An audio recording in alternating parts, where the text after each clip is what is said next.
Good morning, good afternoon, and good evening, whenever and wherever you and welcome back to the Beta Plan playing, well, Shadowrun Hong Kong, but I think it is about to end. So, let's continue with the final steps of this game. I believe that you are correct. He points at a dingy terminal just in front of the towering machine. The control console is just over there. We must move quickly. Then go!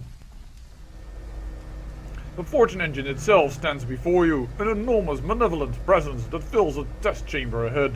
Raven pushes forward, doesn't look like it, leaning in to study the control console with a look of determination on his face. I will close the rift, I just need... He bends over the terminal, frowning, his eyes dart from readout to readout, as you watch the blood drains from his cheeks. What's wrong? Destroy the thing before she comes back! I can't. He just did the technical readouts on the fortune engine's monitor. There's a one-way flow of astral energy moving from the inner wall city through the tunnel. I know what it is. Gabbard wrinkles her nose and gets a faraway look. She sways for a moment and speaks as if in a dream. I can feel it too. The energy is coming from the people that she's feeding on, their essence, their spirits, for lack of a better word. She sways away a while longer, a puzzled expression on her face. If I destroy the machine now, it will collapse the tunnel. All of those people will have the better part of their essence, what makes them who and what they are, trapped inside with her. Forever. Thousands of people, condemned to an eternity with a parasitic thing. Oh, son of a bitch. Raymond squeezes his eyes shut. There is another way. Someone could enter the tunnel, close the rift safely. The people would be saved, restored to life in the real world. And what happens to the person in the tunnel? He stays there forever with her. He's sort of sag. There's no way out once the tunnel is closed. There's a long pause as the assembled group digests Raymond's word. Duncan nods to himself, his jaw clenched. He pushes forward. I'll do it. Just tell me what button to press. The old man stares at the controls. Cold fear washes across his face. No. If anyone is to do this, it must be me. His voice strengthens and you can see the old fierceness rising from within. The iron will of your childhood. It will be me. Hang on a minute, Raymond. No, not Raymond. My name is Edward Sang and I built this machine. I set this avalanche in motion, whether I meant to or not. It is my responsibility to stop it. He turns to you, reassigned. That is what this is all about. What it's been about since the very beginning. Raymond, listen to me. You're too weak for this. Just tell me what to do. No. The Yama King could return at any moment. There is no time to teach you what to do in there. I must set things in motion. It must be me. It makes me almost sound to think of Morden in Mass Effect, who also says, always, it must be him. No one else would do the job, right? He turns to you. Goodbye, Quinn. He smiles sadly. Thank you for coming to Hong Kong. Thank you for coming when I called.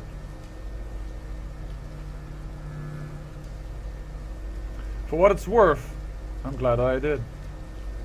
The old man flips a lever and steps into the machine. There's a flash of light, and Raymond Black is gone. Remember the day I took you and Duncan off the streets? I told you that the past is just a story. That if you can just accept that, your past loses all power over you. My past is a terrible story. I didn't expect it to end with redemption.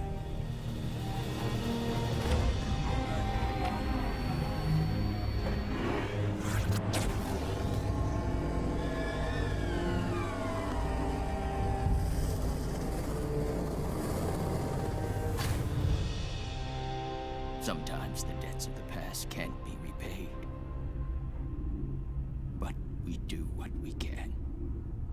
I have done what I can to right my wrongs. And I accept the consequences.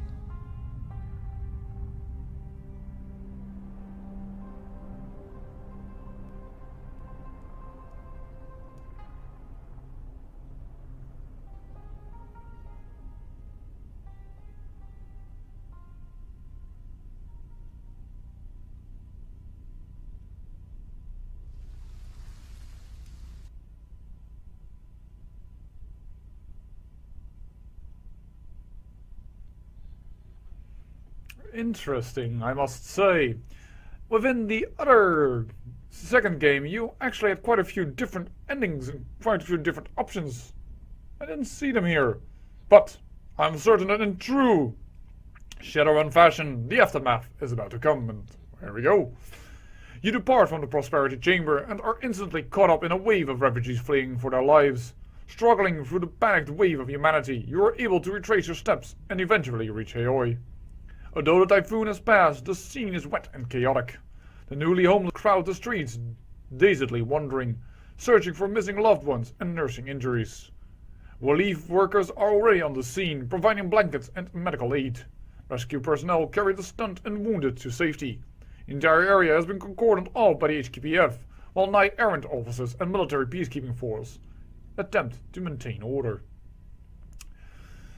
Oh dear, HKPF. We still have that thing on our heads. Let's see how that will end in the aftermath. Oh, don't worry. Even if this is going to be a super long episode, then a super long episode it will be. This will be the last episode.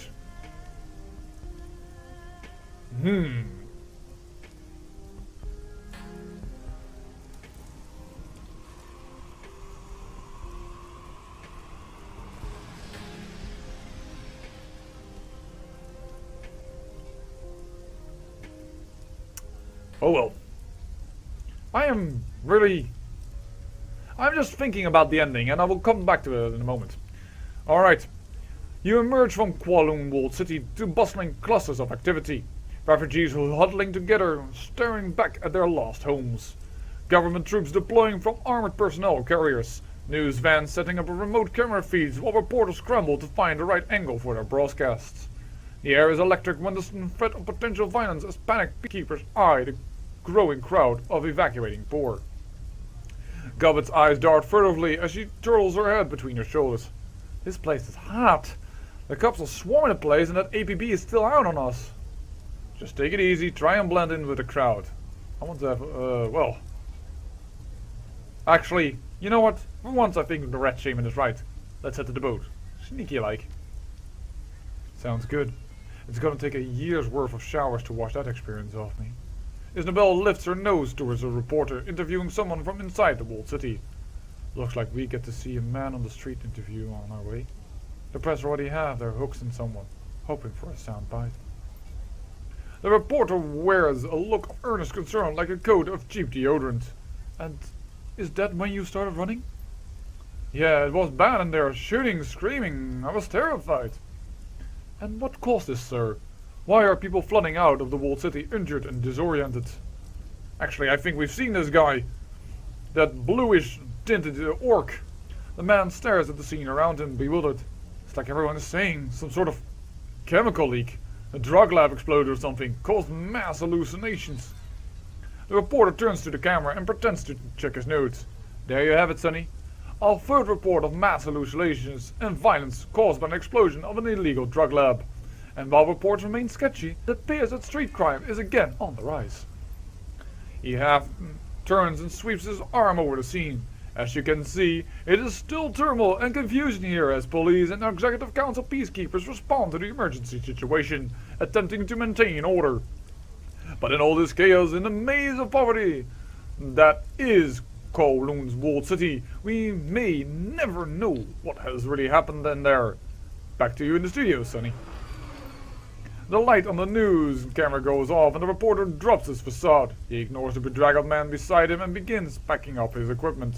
After moments, he sees you looking at him and turns to you with a scowl. What are you looking at?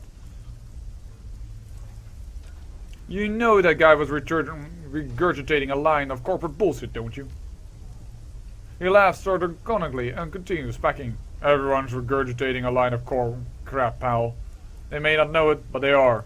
Everything you see, everything you've been taught, every official you elect, all bought and paid for by the people pulling the strings.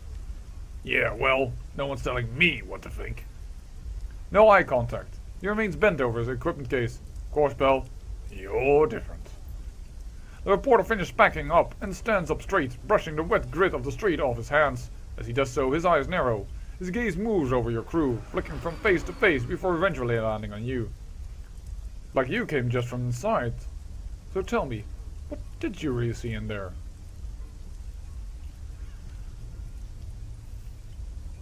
The result of corporate greed on the little people. You had to go into the walled city to see that? It's 2056. Greed is the little engine that makes the world go round. He shrugs. And I'm sure that this is something to do with some corp experimenting on the people in the walled city. It's like a little petri dish. They love using them like lab rats in there. They test food additives, body modifications, pharmaceuticals, whatever some junior executive can dream up. Nothing surprises me anymore. We can change that. He looks at you like you're from Mars. Good luck. You look like you look like just the lady to do it. Aren't you a reporter? Shouldn't you be trying to inform people? You're in 2050s, pal, not the 1950s. He picks up his gear and turns to go. Everyone on this island knows that my news service is just a mouthpiece for the Executive Council. Hell, if you look close enough, you'll probably find that it's owned by a member of the Executive Council. People buy what we feed them because the world is changing and it's scary. They feel small, they need scapegoats to blame, and authority figures tell them what to think. My news network gives them that. He points at the trivet screen mounted on the side of his news van. And there's a prime example of an authority figure. Yo Tsang, rising star on the Executive Council. Just look at her spinning this to her own hands, talking about the humanitarian relief effort she's mounting. You know, your calm chirps, it's kindly Chang. Go ahead and take your calm. I'm gonna go before the scene turns into something kind of a riot. It usually does. This is Deathclaw. I lost contact with the soldiers I sent into the walled city with you, and now these Tsang assholes are government troops all over the place. Get over here and tell me what has happened. I'll come by when I'm ready. No response. The line is already dead. Isabel tugs at your arm, her eyelids half-masked. I want to sleep. For about a year. I'm heading to the Kraken, Quinn. I could use some sack time too. I'll see you there. You better go talk to Auntie Seattle. Alright. Well. A radio monitor displays a live feed from the network newsroom. It's a standard split screen taking heads back and forth between a perky newscaster and a stately woman of indeterminable age. The animated label under the older woman reads, Executive Council member Josephine Tsang. And if you are just joining us, we are talking live with Councilwoman Tsang from her office in Prosperity Tower. Councilwoman again, thank you for being here to help us make sense out of the conflicted reports that we're getting out of Kowloon Walled City. The elderly woman nods with a queenly composure. Thank you, Sonny. I only wish that we were speaking in happier times. Of course, madam. This is indeed a stressful day for the citizens of the Walled City. But who knows? The newsgatherer brightens, flashing the best smile money can buy. For them, it might be their lucky day. Stay tuned, because we're going to cut away shortly to the week's Gigaball drawing when some lucky winner could walk away with almost 1 trillion Nugent. The newscaster returns her focus to her guest, a look of practitioner's concern back on her face. Now, madam, you were saying that this sort of situation is inevitable when masses of underprivileged children are raised in a world without hope. Exactly, Sonny. Josephine Tsang leans forward towards the camera. Without hope, these children are left to create their own opportunities the only way they know how. By turning to crime. They're often brought up in a single-parent household with strong guidance to put them on the right path. Without strong guidance to put them on the right path. They are surrounded by thugs and criminals eager to put them to work in all manner of secretary activities. And in events such as this, one that call our attention to the plight of these poor children. That is why today I call on my Executive Council colleagues to join with me in supporting a new project, Operation Hope. Under the auspices of this program, we will pull these children out of poverty and place them in loving, stable homes, while their parents are rehabilitated, re-educated, and reinvigorated with a new sense of purpose. That sounds like a tremendous... It is, Sonny. And it will cost billions of Nugents to support such a mammoth effort. But Tsang Mechanical Services is ready to lead the way through our new charitable foundation, Tsang for Hope. It's time for us to give back to the community, and... The newscaster puts a finger to her ear. Madam Councilwoman, I'm afraid I need to cut you off there. As always, you are doing amazing work for the people of Hong Kong, but her dazzling smile returns. It's time for Gigaball! Of course, the woman smiles contentedly. Again, thank you so much for joining us and offering your perspective. The newscaster checks the notes in front of her. We have been speaking with Josephine Chang, entrepreneur, philanthropist, and frontrunner to the next chair of the executive committee. I'm already freaking annoyed with her. Like, seriously, so what is this? Basic emergency response, whatever. Not important. What is that sound? I don't know, but I'm just already freaking annoyed and... Wait, wasn't I supposed to go to Kylie Cheng? Oh, I am, but this didn't open. The commotion on the streets of Aoi bleed into Kylie Cheng, my young parlor. Triad soldier bustled to keep up with her boss's orders. Couriers come in regularly, whispering in her lieutenant before listening intently and running off again.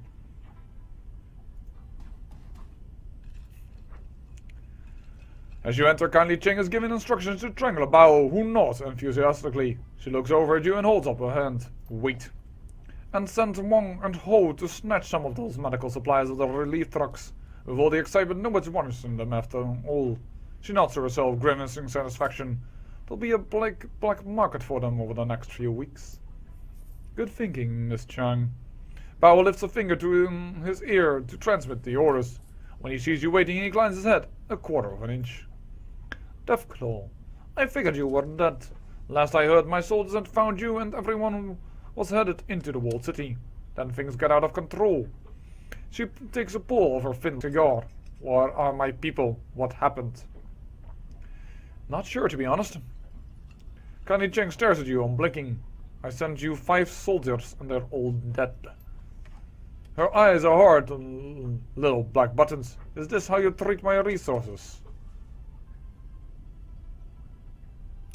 Well, it looks like business is up these days. You'll make up for the loss. She takes another drag of her cigar, exhales the smoke through her nose. Callous. I like it that. She taps her ash on the floor. Well, they knew the risks. They had a shot at moving up, and they missed. Look at them. I've got bigger problems, like customers and attendants streaming out of the walled city, screaming for their lives, like the HKPF and those Chang security shitheels swarming the place. She drops the stub of her cigar in the ashtray. Now tell me what happened in the walled city, or do I have to get an acetylene torch and ask nicely? A new tenant tried to move in, the big bad terrifying kind from another dimension. Connie Cheng's eyes get big at that. What kind? Well, a soul-sucking, nightmare-inducing, taking inside your head kind of demon god. The Triad Balls crosses her arms across her chest. Okay, we can leave it at that. Strangler Bao leans in, his finger to his ear. My apologies, Miss Chang, but one of the men you sent with the runners into the walled city is still alive. He stumbled into Wong and Ho as they were pulling medical supplies over a lorry. Cheng turns to you with an edge up in her voice. At least one came back alive. Strangler Bao lowers his head, listening to his earpiece again. A man says that Wang Lung Fat is dead. He got shot up by the HKPF inside the walled city.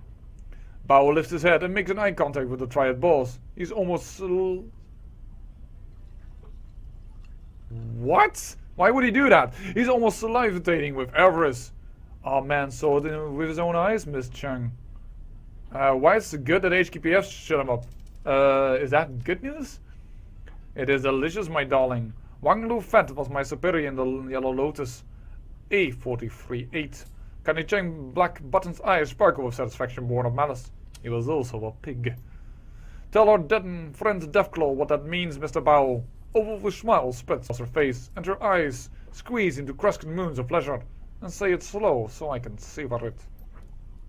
The hell? The death of Wang Lu Feng has opened a spot for you to move up, madam. You could be the next 438. Bao smiles. The effect is chilling. The gods help those who seize opportunities. Mr. Bao, put every man we have on this. Spread the word. Kindly Cheng says all debts to the Yellow Lotus are suspended for citizens of the walled city until order is restored. And no interest with compound either. Tell them that I have medical supplies too. And there will be no charge for them until the crisis is over. Alright. You are a pillar to the community. Oh, so you are a pillar of the community. Don't be snide and Deathclaw. You don't want to blow my good mood. She raises her voice so the Triads in the room can hear her. The citizens of the walled city need clarity and reassurance. The Yellow Lotus will provide that for them. I may not have bought Joseph and Tsang down, but I've got my career going again. She grabs her bottle and unscrews the cap with her thumb. Your career too, Mr. Bao. You'll be my new straw sandal. Good partners support one another. Bao lowers his head in respect. You have proven that, Mrs. Chang. This calls for a drink. The soon-to-be 43-8 pours from 2 shots, and the stink of kerosene stabs your nose like switchblades.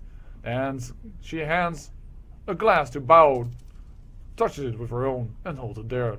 Your loyalty and clear-headedness have proven immensely valuable, Mr. Bao. You are an effective ally, and I wish you great wealth and good fortune. They down the full substance in one gulp. Looks like you two are moving up. No, you know what? Actually, what about my drink? I'm the one who beat the demon. At a cost, my sweet. At a cost. Kindly catches your eyes as she fingers the ring with her glass. But we move forward, don't we? Yes, yes, and it appears your fortune is changing too, Deathclaw. She pours herself another drink and leaves it sitting on the table. Remember, you have a mysterious benefactor, one who lifted the APB on you.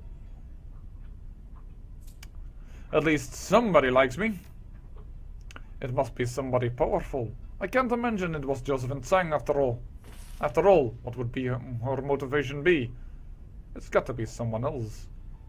Oh, wait a second, the APB is lifted on me. Holy heck. One of Josephine's enemies in the Executive Council. I'll tap my network. Find out what out if I can. Kindly pulls out another thin black cigar. But that's for later. I'm missing an entire piece of your story, my darling. What happened at Prosperity Tower? Did your Ruskin Raymond Black? Did his mother wipe his memory? Oh, was a hell of a fight, but we beat Tsang's security. Got Raymond before she could finish. Impressive. You have become quite a Shadowrunner, Deathclaw. She lights the cigar, a gleam of hunger in her shiny black eyes. While you were in Prosperity Tower, did you find any incriminating on Joseph and Tsang? Dirt? Something I can use? Nope, didn't find anything. All this bullshit and I don't get anything? She grabs a handful of my young chows and drops them onto the table one by one. Fine. No sense crying over that. I have business to do. I need to focus on bringing order back into the walled city. Prestige to the Yellow Lotus. This will cement me in my new position. Now, before I get back to business, I must know. How did you go from rescuing Raymond Black to the walled city vomiting people? Ray built a machine in the walled city, suddenly summoned a big bad thing. That's when everybody ran. The Triad boss cocks her head and raises her cigar to her lips. The demon summoning was accidental. What was the machine supposed to do in the first place? It created fortune. Your foster father created a magical fortune machine? The Triad boss cocks her head, raises a cigar to her lips. Please tell me you have control of this device. Please tell me you brought it to me. No, sorry. That's a pity. I'm sure there are plenty of people who could benefit from it. Well, this business has certainly proven lucrative for me. Kindly Chang studies a glowing tip of her black cigar. I'm in my prime position to be the next Yellow Lotus 438, and I only lost 4 men. Say nothing. You've made quite a splash since arriving in Hong Kong, Deathclaw. Many Shadowruns completed in a very short time. The reports from my clients are glowing, mostly. Yeah, we've botched up one. You can add crossing the door on the demon goddess to the list. We made a difference. Perhaps for some, for a while. The Triad boss leans in, her voice conspiratorial. Listen to me, my sweet. When I was a girl, there had never been a pandemic like Vitus, but in 2010 it happened. We'd never seen death like that. A quarter of the world's population disappeared. It was miserable. It pushed us to our limits, but the survivors moved on. And then the spike babies started appearing, and the dwarf babies, and then suddenly there were dragons and goblinization and magic. And every time the world changed, we got used to it. So if a demon goddess decided the walled city was her new living room and you didn't, whatever you did, what would have happened? She struck sniffs. Perhaps the news would cover it until the next sensation pulled their attention away. But after a while, it would be drowned out by all the other crap competing with our attention. And the demon in the walled city would become the new normal. When the new normal is that the walled city isn't under magical influence well, the new normal is that the walled city isn't under magical influence anymore. Congratulations, the poor can return to their misery with no interference from magical machines or big bad things because of you. Now let me give you a piece of advice for the future, my sweet. Something Mr. Cheng used to tell me. Respect ghosts and gods, but keep away from them. It sounds like you almost lost your ass in the walled city. I think you best listen to that. I'll keep it in mind. You do that. She stops out a cigar, screws the top back on her bottle. Now get some sleep, Deathclaw. You look like shit. Tomorrow, we'll talk about the future. That sounds good. Candy Cheng doesn't respond. She already moved on. Bowel, what is the status of our medical supplies? Well, and with that, I say I thank you for watching, and I must say, an odd ending. Yes, I am going to go to bed, and I don't know if there is going to be much more, but the main part of the game is over. That is certainly true, and wow. Well, the other games ended quite differently. It was a whole new experience, though in the same world with the same mechanics. And indeed, so ended the game. There were a few little plots with your crew that you could end, but in general, that was the game, and I must say, it leaves me a little puzzled. In Shadowrun Dragonfall, there were several options you had at the end, and multiple endings that way. But here it seems that they've gone back to, well, the Deadman Switch formula, the first game in the series, where the ending is quite, well, straightforward, and there's very little else you could do. Raymond was, well, he sacrificed himself, and I'm not sure if it is perhaps because I have like new charisma character, let's be honest, and we have seen many places where there was a requirement for a charisma check, or an etiquette check, or an intelligence check, and I have none of those. Still, to be honest, I don't think this is the best game in the series. I think I like Dragonfall better. The way that the revelations came were, well, for me that time, way more shocking and way more interesting. And there were some very interesting backstories going on as well. Yes, indeed, Shadowrun Hong Kong allows us way more cyberware and cyber weapons and what have you not, and as such, it has done what the fans asked. But story-wise, oh, to be honest, I expected something different. After all, we again were faced with more or less a spirit, and it felt a little bit like Deadman Switch, where you had a spirit, a shaman that, well, had a spirit animal, a bug, an insect. And, well, and now we had, of course, a demon god, and that sounds very different, but still, it is a spirit form. I had thought more of a mage would go away at the end. And, of course, yes, there was a magical technological device, but Hong Kong has major ley lines coming together, and that's what I expected. Perhaps I put my expectations in the wrong place. Did I enjoy the game? Yes, I did. I definitely did. Don't get me wrong. I definitely enjoy Shadowrun Series, and I know that hardly anyone watches this series, but I still enjoy playing the game, and thus I just put it on YouTube. I know it's not the best series I have, simply because, well, my computer hardly was able to both play the game and record it, and trust me, no one is more annoyed about that than myself. But, yeah. I say I enjoyed it. I will say it's not the best one in the series so far, in my humble opinion. Nonetheless, once again, if this was the first time you were ever introduced to Shadowrun, and if you indeed watched a few episodes the whole way through, whatever you did, I hope you enjoyed.